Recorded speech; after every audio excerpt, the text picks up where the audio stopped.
This was a movement like nobody's ever seen before.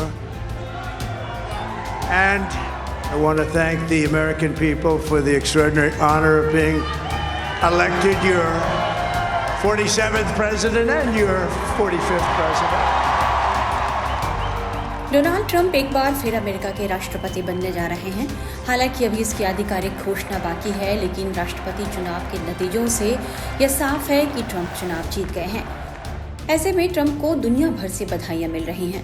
प्रधानमंत्री नरेंद्र मोदी ने भी ट्रंप को जीत पर बधाई दी है। पीएम मोदी ने एक्स पर बधाई संदेश देते हुए लिखा है, हार्दिक बधाई मेरे दोस्त डोनाल्ड ट्रंप, आपकी ऐतिहासिक चुनावी जीत पर। जैसा कि आप अपने पिछले कार्यकाल की सफलताओं को आगे बढ़ा रहे हैं, मैं भारत अमेरिका व्यापक वैश्विक और रणनीतिक साझेदारी को और मजबूत करने के लिए हमारे सहयोग को नवीनीकृत करने के लिए उत्सुक हूँ।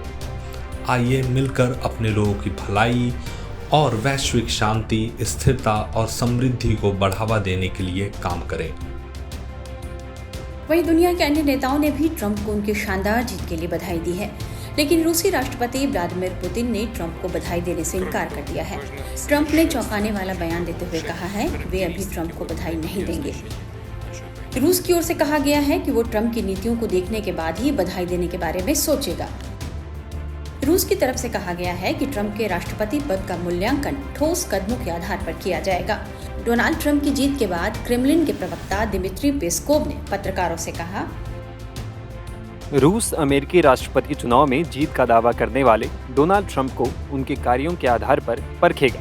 हम ट्रंप की नीतियों के आधार पर फैसला करेंगे।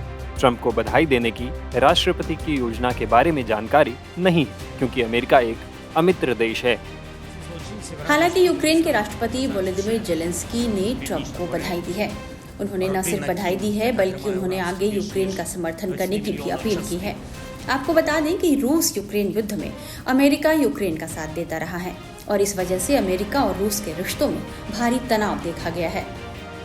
हालांकि अमेरिकी चुनाव में ट्रंप का साथ देने का आरोप रूस पर लगता रहा है। कई मीडिया रिपोर्ट्स में कहा जा रहा है कि पुतिन चाहते थे कि ट्रंप ही सत्ता में आए और जो बाइडेन की विदाई हो, क्योंकि यूक्रेन पर युद्ध को लेकर बाइडेन रूस विरोधी नीति अपनाए हुए थे। इसलिए रूस पर ये आरोप भी लग रहे हैं कि इस चुनाव में रूस का बड़ा दखल रहा है।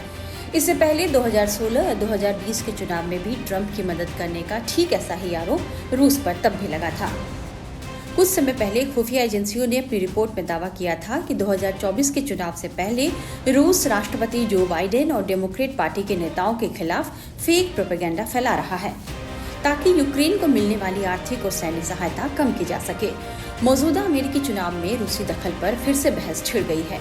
हालांकि 2 महीने पहले रूसी राष्ट्रपति व्लादिमीर पुतिन ने अमेरिकी राष्ट्रपति पद के लिए कमला हैरिस का समर्थन किया था। पुतिन ने कहा था कि डोनाल्ड ट्रंप ने अमेरिका के राष्ट्रपति रहते हुए रूस में अधिक प्रतिबंध लगाए थे। उनसे पहले किसी भी अमेरिकी राष्ट्रपति ने रूस पर इतने प्रतिबंध नहीं लगाए। दूसरी तरफ पुतिन यूक्रेन के साथ जंग को समाप्त करने के मूड में दिखाई नहीं दे रहे, बल्कि वे इसे लेकर अमेरिका और अन्य पश्चिमी देशों के प्रति ज्यादा आक्रामक हैं। ऐसे में राष्ट्रपति चुनाव के नतीजे में जीत होने के बाद ट्रंप ने अपने ही भाषण में कई बड़े संदेश दे दिए। दुनिया में चल रही जंगों को लेकर उन्होंने बड़ा इशारा किया और उन्होंने कहा कि दुनिया में अब कोई जंग नहीं होने देंगे। Historic realignment, uniting citizens of all backgrounds around a common core of common sense. You know, we're the party of common sense. We want to have borders.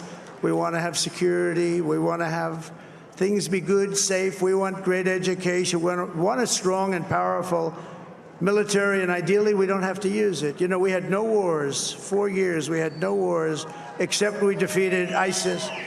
We defeated ISIS in record time. But we had no wars. They said, he will start a war. I'm not going to start a war. I'm going to stop wars. But this is also a massive victory for democracy and for freedom. देखना होगा कि Trump रूस को लेकर अपनी विदेश नीति कैसे रखते हैं और इस पर रूस की अगली प्रतिक्रिया क्या आती है।